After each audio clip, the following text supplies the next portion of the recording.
You know that moment when you've already made a decision and then you start questioning it in your head? You felt certain for a second, but then the doubt creeps in. You replay the conversation and wonder if you misread something. So you ask someone what they think, and then maybe someone else. Again, not because you don't know what you want, but because you're scared of being wrong. And here's the part that confuses people. The more you think about things, the less sure you feel. Your instincts start to blur. Your certainty dissolves into maybe. And what felt obvious a moment ago suddenly feels risky. You tell yourself you're just being careful, that you're weighing things up properly, that this is what thinking things through looks like. But slowly, almost without noticing, you stop trusting your own reactions. You find yourself hesitating before you speak. You second-guess yourself before you act. And you wait for reassurance from someone before you move forward. This is how people become overthinkers. Not because they lack insight, but because insight stopped feeling safe. So over time, decisions take longer. Certainty feels harder to reach. And confidence starts to feel like something other people have. This is usually where people say they have trust issues. Not in relation to other people, but with themselves. And there's a reason for that, one most people never look at. This doesn't happen because you're indecisive, anxious, or bad at knowing what you want. It happens because at some point, certainty stopped feeling safe. And that's where we need to start. Trust is usually spoken about as something between two people. Can I trust them? Will they show up? Will they leave me? But most trust issues don't begin there. They begin with whether you trust your own signals, your reactions, your ability to cope if something goes wrong. Because trust isn't about believing things will turn out well. It's about believing you'll be okay if they don't.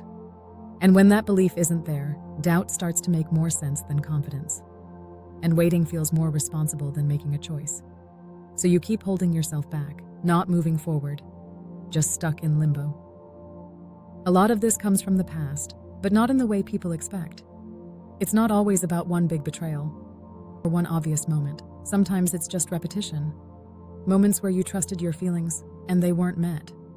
Times where you were certain and certainty didn't protect you. So your system learned something quietly. Being sure doesn't guarantee safety, but being cautious might reduce the damage. And once that lesson sets in, your mind starts scanning. You look for certainty in information and reassurance in people. Not because you're paranoid, but because your nervous system is trying to prevent a repeat. The problem is, when you're always scanning for what could go wrong, it becomes hard to see what's actually happening. So you start to outsource your trust. And the more you do that, the quieter your own voice becomes. This is where people typically get stuck. They think the problem is anxiety, or overthinking, or being too sensitive. So they try to manage the symptom. They delay their responses, they distract themselves, or they tell themselves to calm down, and sometimes it helps.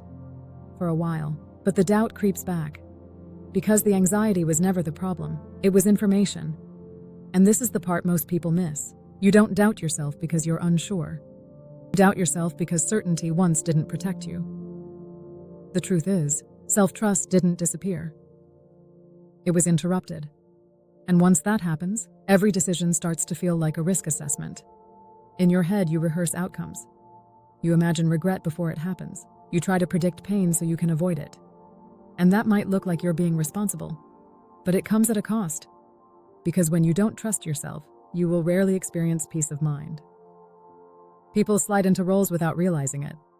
They become the researcher, comparing and analyzing, or the reassurance seeker, checking if their reaction makes sense, if they're allowed to feel this way, or just someone who is always waiting for the perfect moment, perfect signal, the moment when the doubt disappears. But doubt doesn't ease that way, because the issue isn't the decision.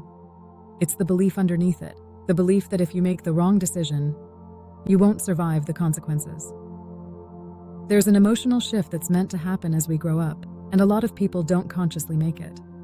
As a child, attachment equals survival. Our safety depends on others. So connection feels essential, and disconnection feels dangerous.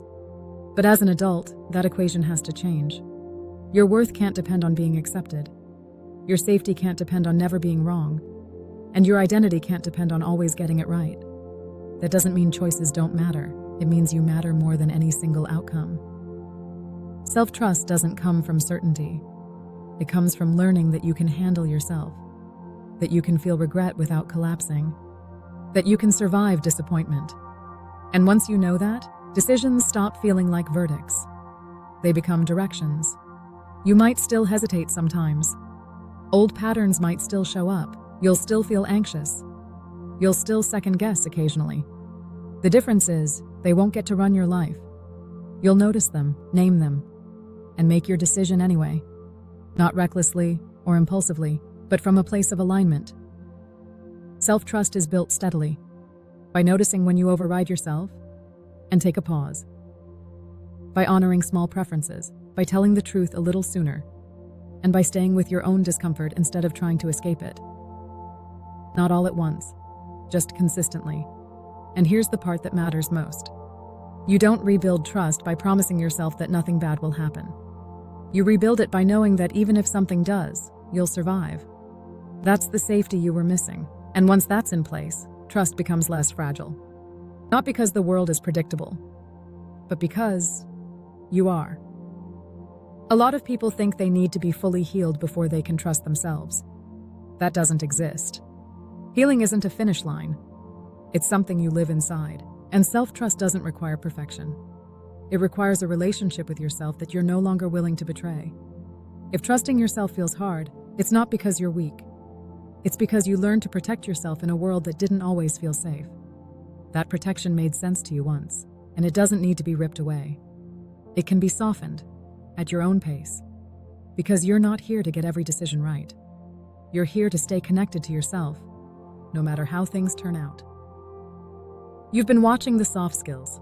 Like and subscribe for more gentle clarity around trust, identity, and emotional patterns.